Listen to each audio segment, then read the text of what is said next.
Okay. All right, my friends. Sorry, we don't have the usual hilarious intro and the jokes tonight. I want to talk about some serious stuff. And there's a lot happening in the world, and a lot of it's not too great. So it's Friday, May 29th, and it's hot, man. It is hot inside and outside. If you're with us, holler in the chat so I know you're hearing me. But I know we joke a lot about what goes on in the world and all the craziness, but it's pretty serious today, and it's serious in a lot of places. And so I thought I'd do a little bit different tonight. Instead of being the funny guy, I'd talk about a couple things that are bothering me, and that should be bothering you, and maybe putting them in a little bit of context. So hey, this is for posterity, if nothing else. So please let me know in the chat there if you can hear me, so I'm not just talking to air. I want to make sure things are actually working. I tried to resolve the stream issues from the other night. So there's a lot happening, and I guess I want to talk about, if I can just get this working here. Well, I'm going to talk about the world, which is a pretty broad topic, but, well, you'll see here. There's the world. There it is. When last I checked, that was the world. And there's a lot happening. There we are. Thank you, Carolina.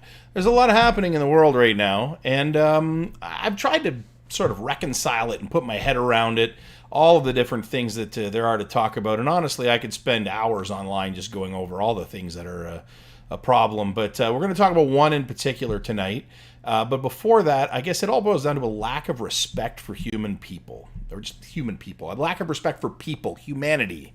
And I don't mean a lack of respect like talking trash and the usual banter and the, making fun of someone you don't like, or the celebrities on the internet, or even, poking fun at the president or all that kind of thing.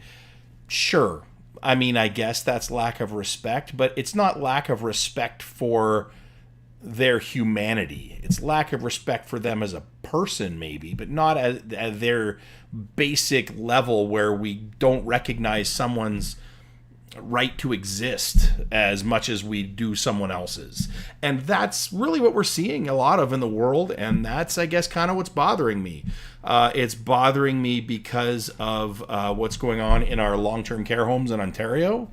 The conditions where we're looking at people like in their own feces and drowning on food that's stuffed in their mouth and not being taken care of, and then their caregivers abandoned them because they were scared of catching coronavirus. And this is not a new problem in our long-term care homes. It's been going on for a long time, and unfortunately it's not till the bodies start piling up that anyone started noticing. So that's in Ontario alone, we have some of these problems. We're seeing it internationally as well. Hong Kong right now is in a terrible crisis because China is putting them under what they call their national security law. That's their fancy word for iron-fisted dictatorship, basically.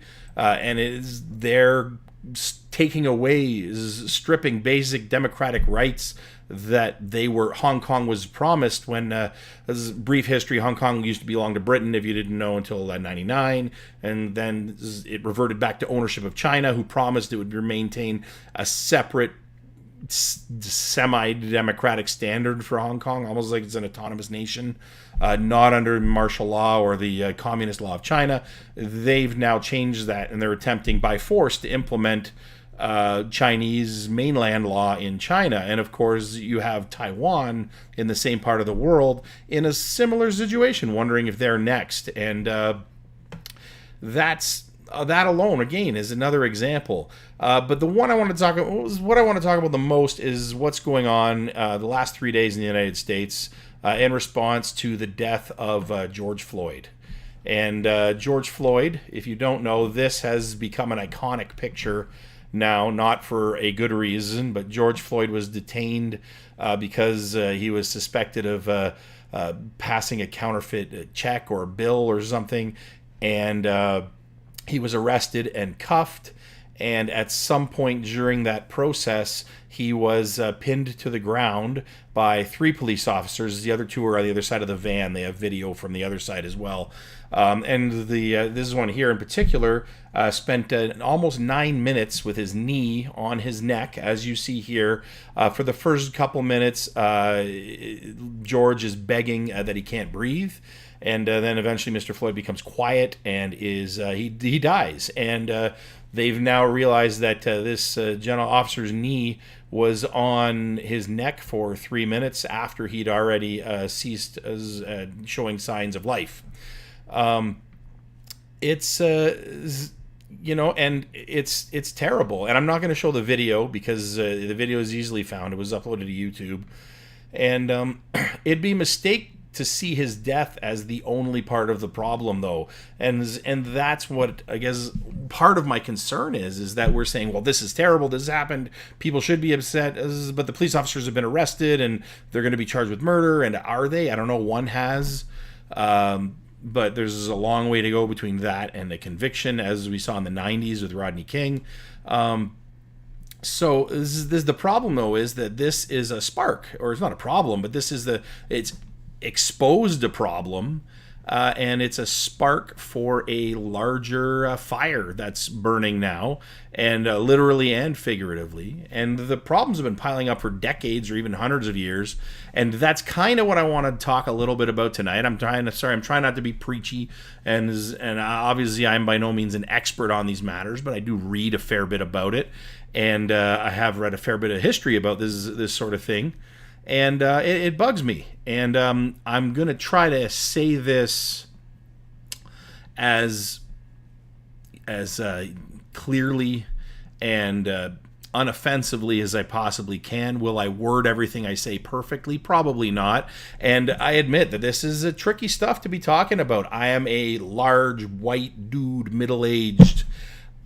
I cannot personally relate to the experience of people of color in the United States or Canada. And I can only say what I've seen and what I think a lot of reasonable people are thinking and maybe don't say, I hope. But this is some of that. So this is why is this particular incident sparked such outrage?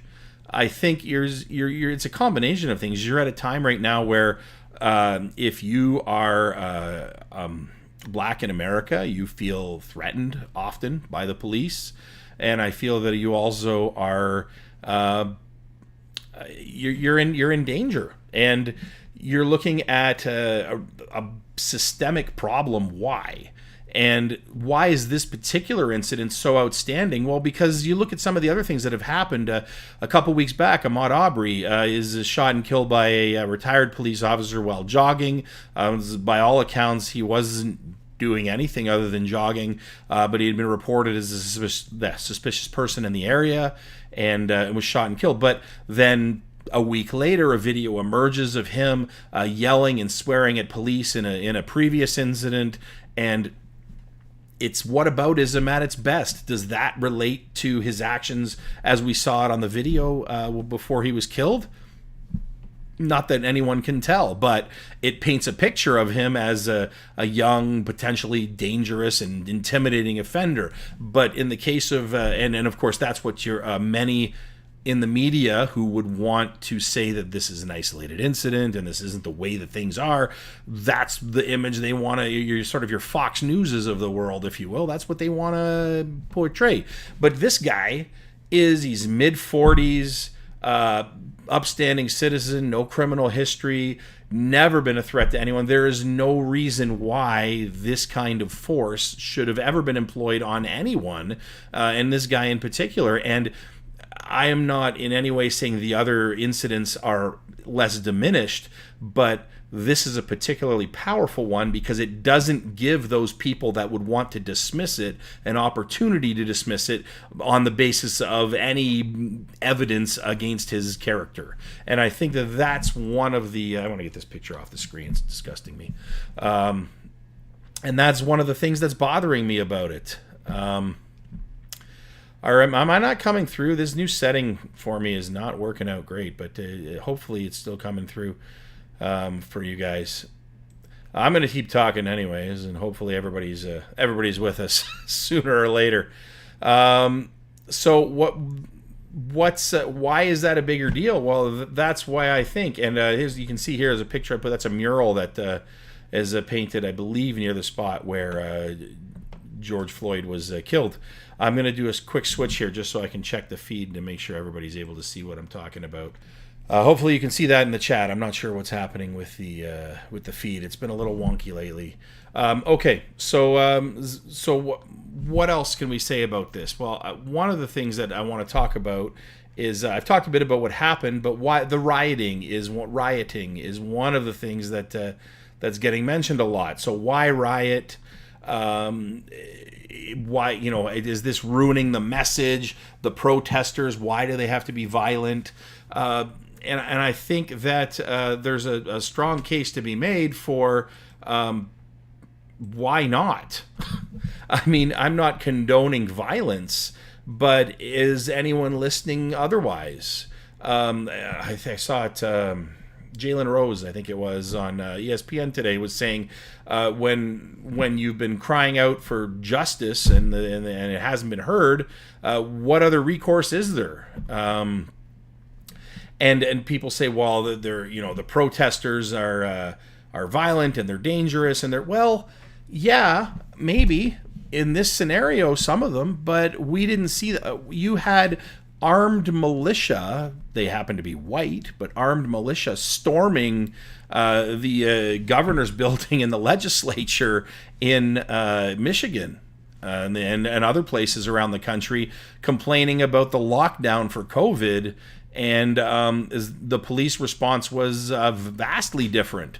And these protests didn't start as violent either. And then, of course, tear gas is launched, and one thing leads to another. And instead of dealing with individual cases, which is obviously, I acknowledge, very difficult in a mob situation, but the level of things escalates much more quickly. And I can't think that it's only because the mob or the people are that more unreasonable than what we saw storming legislature. They entered with machine guns. Are you telling me if those COVID protesters armed to the teeth with machine guns, legally, according to the states, it was legal, but if you're telling me that those people armed coming into the legislature, if they had been black, would the response have been the same? Would the police have let them walk in and protest armed to the teeth like that?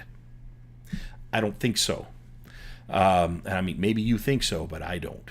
And then there's Americans, I've seen many of them saying, well, why does it have to be violent? And I said, well, if you look at your history, that's how anything's happened.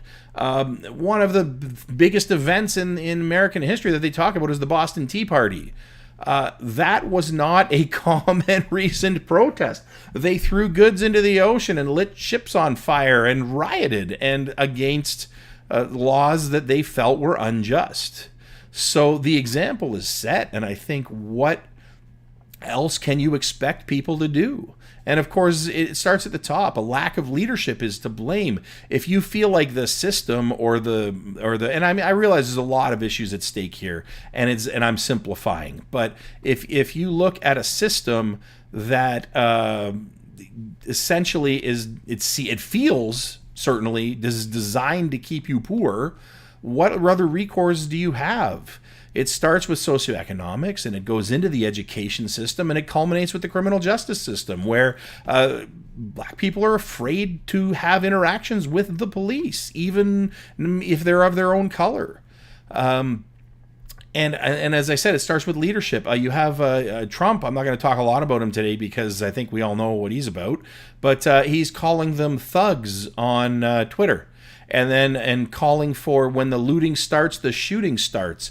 Now, he claims he didn't know, but that was a quote from a controversial Miami police chief during the civil rights era who condoned shooting protesters. So he's literally quoting anti equality or anti-equal behavior from the past. And of course, Twitter slapped a label on it that this was condoning violence. And what did they do in response? Well, the official White House Twitter, not the Donald Trump Twitter, the actual White House Twitter feed went and repeated the exact same message. And of course, Twitter again slapped the promoting condoning violence label on that as well. But if you are a person of color and you see the highest office in your land, even from their official account, referring to your people that are protesting as thugs and threatening shooting, what can you expect? And I'm not condoning the violence, but I don't understand how anyone can be surprised by it. And in fact, I can't even blame them. I mean, I don't know what position you or I or any of the other people who watch this. I know we don't have a lot of people of color that watch our show just because that's not who I deal with on a daily basis as much as I used to. But I'll tell you, when I was at some of the other schools I've taught at, and my classes were a vast proportion of them were people of color. These are real issues to people in their lives every day that I think a lot of Canadians especially and Americans who aren't having this situation in their face don't really recognize. And this is it's systemic. And of course, does this demonstrate all police? Does this kind of behavior even many or most police? No, of course not. I don't think anyone's saying all police are like this or most police are like this, but the frequency that this happens with, and how often this happens with even some of the police certainly represents a problem at the core of the American justice system, and hopefully not as much. But I mean, Trudeau today on the news was talking how this trickled into Canada.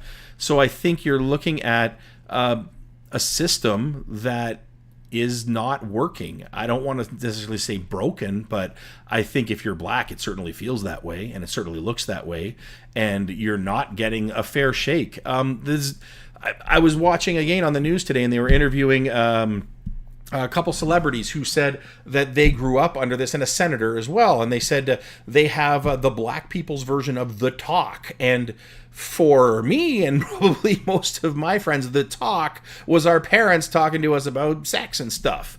For black people, the talk, at least in the context they were using it, is how to deal with the police if you have to interact with them, or what to do if you get pulled over. And I've been pulled over many times for speeding or taillight or whatever, stupid things like that. Never anything serious, but innocent traffic stops. And I have never once felt I was in danger. And I never felt that my life was in danger. And that is the reality for a lot of people of color in the United States in particular. I don't know as much in Canada, but I know it happens.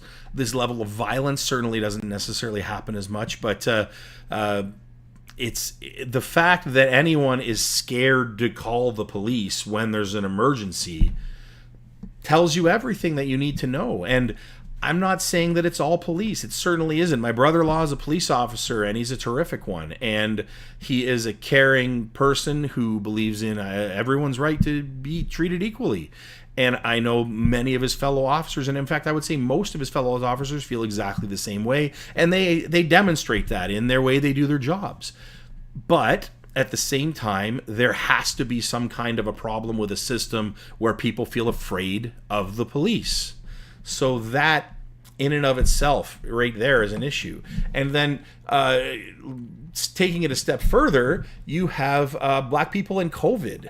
And I was reading some of these statistics lately, and when you have people who are disproportionately affected by this pandemic, plus incendiary police action like the killing of George Floyd, of course you're going to have a disaster like this. How could you not? Chicago and Louisiana are, this is the stat blew my mind, 70% of the COVID deaths in the city of Chicago and the entire state of Louisiana are black people. And black people make up less than 30% of the population in those states. About 30%, just under 30% in Chicago, and just over 30% in Louisiana. 30% of the people are black, but 70% of the deaths from COVID have been black. So why? And as I said, this starts with healthcare and socioeconomics. You have black people have more jobs that don't allow them to work from home in those areas. They also might not have access due to just the economics of it, and the statistics have shown that they don't have as access to the same level of medical and healthcare because of some of the jobs that are being worked. And I'm not trying to generalize. Of course, that's not the only situation, but when you look at the statistics and you have a disproportionate number of incarcerated people or convicted of even nonviolent crime being black, well, you're left to wonder, well, why are those people convicted of nonviolent crime where others who might not be black are receiving parole or no time at all? And the whole thing stems back to a system where you have a group of people who are being discriminated against at a very basic level for decades and hundreds of years. And that is sort of where I want to take this. And my area of expertise is the history part of it. The history matters. And one of the best quotes I saw from all this today was, "If only America loved black people as much as they loved black culture." And that stuck with me because it's why is it so popular, you have to ask. And I think part of it stems from the struggle. And I think maybe at least I've always had a respect for it because obviously just because I appreciate, the music and the sound and the visuals, and sure, that's great, but also because of where it's come from. And black music in particular, it has its roots all the way back to slavery, and it sort of comes from the struggle of black people and their race to be treated and seen as equals. And I think that we like to root for an underdog. So as a result, that culture has really become something important to North America. But why is it then that the person isn't seen in that light? And I don't know. That's something that I don't know, and it's something that bothers me. So what can you do? Well, I mean, you see, look in the picture there. On the one side, the side closest to me, I think that's your left. That is today. And on the other side, the black and white, that is 1966, 1965. It doesn't look all that different. So what can you do? Well, you can read up on everything. Not just liberal information, not just far right-wing or far left-wing, just historical fact and not interpretive fact. And this is why teaching history in our schools is so important. And I'm just talking about black history. I'm talking about all history. But it's not a conservative or a liberal issue. It's or a Democratic or Republican issue. It's a human issue. So be aware of bias and recognize it. And it's not easy because sometimes it requires you to take a look in the mirror and realize I made an assumption or I said something that maybe somebody could have misconstrued. I've probably said something in the last 25 minutes that someone could misconstrue. And hopefully where I'm coming from is apparent to anyone watching this. But I'm certainly not immune to criticism. And if you look at the history of it, there's this sort of often an attitude, especially among people who maybe grew up in the civil rights era. And I'm talking about white people that necessarily in particular that grew up in the civil rights era. We had, slavery ends, and in the late 1800s with the Civil War, and then the Jim Crow laws, separate but equal, and of course not equal at all, begin, and that culminates in the civil rights movement of the 50s and 60s, where finally black people are afforded the right to vote and be treated and seen as equals under the law. And of course, that's great on paper, but the last 60 years since then, well, it would show us anything but equal or equality. And I think that is that's the problem, is after that, the civil rights movement, a lot of people said, well, equality's here, so we can just call it a wrap and move on. And now we don't have to worry about it because everyone's equal. And then as black culture grew, I think there was also, again, this misunderstanding that meant equality grew with it. And it clearly hasn't. And do I know the answer? No, but I certainly know the answer is not kneeling on the neck of a unarmed person who's in cuffs for 9 minutes and killing them. And I think that that is certainly a good starting point that we can all agree with.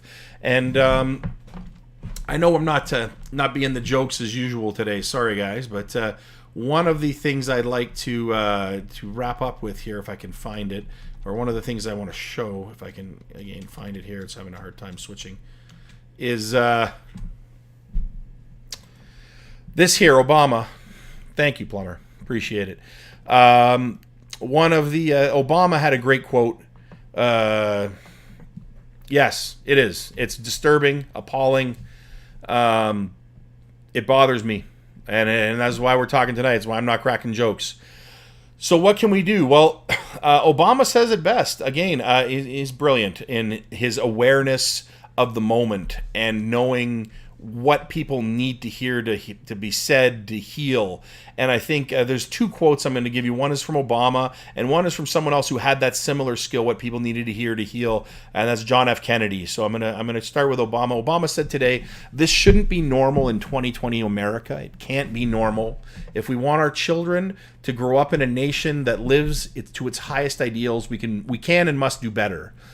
It will fall mainly on the officials of Minnesota to ensure that the circumstances surrounding George Floyd's death is investigated thoroughly and that justice is ultimately done, but it falls on all of us, regardless of our race or station, including the majority of the men and women in law enforcement who take pride in doing their tough job the right way every day, to work together to create a new normal in which the legacy of bigotry and unequal treatment no longer infects the institutions or our hearts.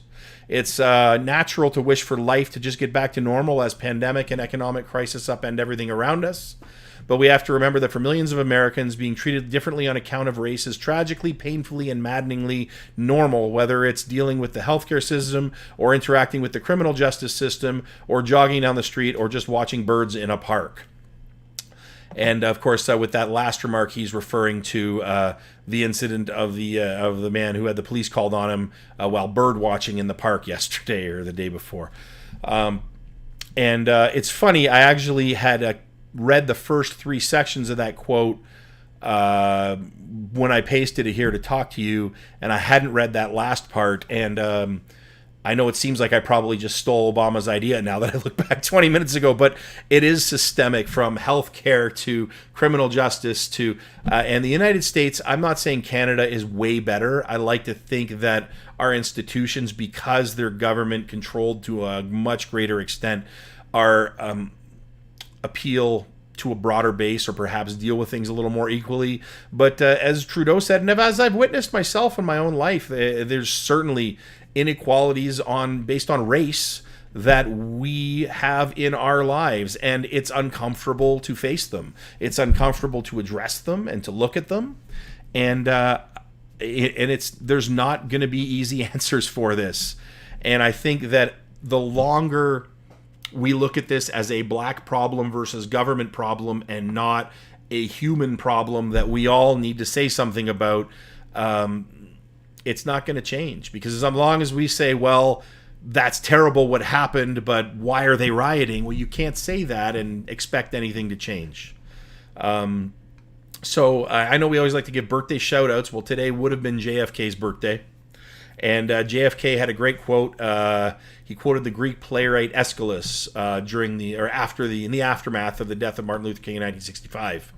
He said, "Even in our sleep, pain which we cannot forget falls drop by drop upon the heart until our own despair against our will comes wisdom through the awful grace of God." So, well said, JFK and Aeschylus, I suppose. Related to this, and some of this, to give you some sort of theatrical background on the 1960s, movie of the day on my music and movie recos playlist is Detroit. Came out in 2017, which was 50 years after the events of Detroit 1967. It's a powerful movie about the civil rights era, and it shows a similar situation to what happened to George Floyd. And our song of the day, I'm going to end with it, and I'm going to end with a video of it, and hopefully they don't stop me, but the copyright rather, but the video and the song are Sam Cooke. Change is going to come, and I'm going to try to play the whole thing. If I play it and then you go to watch this later and you're, hey, where's the last 3 minutes of the video? It means I had to cut it because they blocked me because of copyright. But I'm going to try to play this, and hopefully YouTube has some mercy on me, and we can wrap up there. I'm going to try to cut to video only for it.